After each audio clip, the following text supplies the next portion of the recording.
Peter Bunn didn't have a clue what was about to transpire. Subsequent headlines will have you believe that what happened that day in the high street was full of drama, tension, and squealing tyres.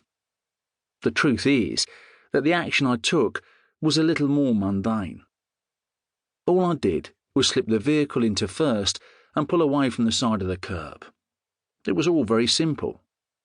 The events leading up to that pivotal moment had been a lot more dramatic, and things were about to get much spicier, but more of that later.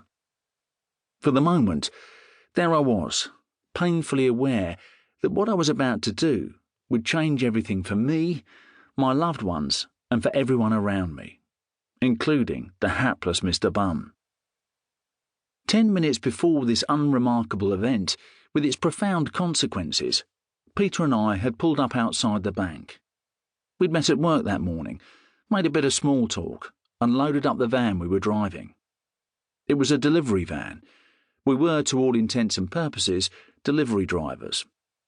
It wasn't a career I'd chosen, and to be honest, it wasn't a job I particularly wanted or enjoyed. I was a fireman by vocation, and had been a fireman for 11 years before I was forced out of the service I loved through injury. Before that, I'd spent a spell as a sharpshooter in the army, had completed 2 tours of Northern Ireland, and, after being pensioned from the fire brigade, had also had a disastrous spell as a landlord that ended in a firebombing. More of that later too.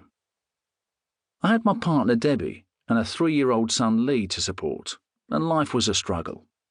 I had some debts, and I wanted a decent life for my family. I'd always been a grafter, and when I saw the delivery job advertised, I applied and was offered the position. It helped that I had previous experience of delivering the commodity that was piled in the back of my Securicor van that day. Cash. Lots and lots of cash. Over £1 million of it, neatly wrapped in opaque cellophane and stuffed into black canvas kit bags that could be piled up to make convenient seats in the back of the mobile fortress I was driving. I didn't know how much was in the vehicle. I was on the bank run, the delivery route that included most of the banks and building societies along the Suffolk and Essex coastline. I knew there was a lot of money. There always was on that run. It was a big delivery, and we had loaded the cargo ourselves. The bank run was the most valuable cash delivery route out of our depot. It was also one that finished nice and early, which is why I chose to do it.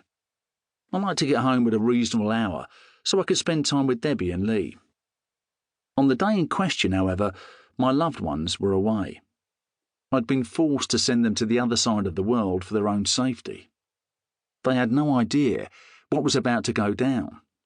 They had no idea their lives had been threatened, and they had no inkling of the shitstorm I was going to stir up by doing that one simple thing: slipping the van into first gear and driving off with a van load of someone else's money.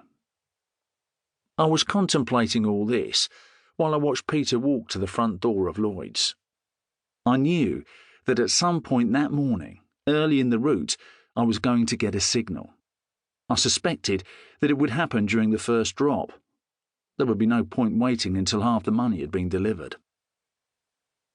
We'd arrived slightly ahead of schedule, which meant that we had to wait in the van until the bank opened. We sat there, with the engine running and the heater on because it was cold outside.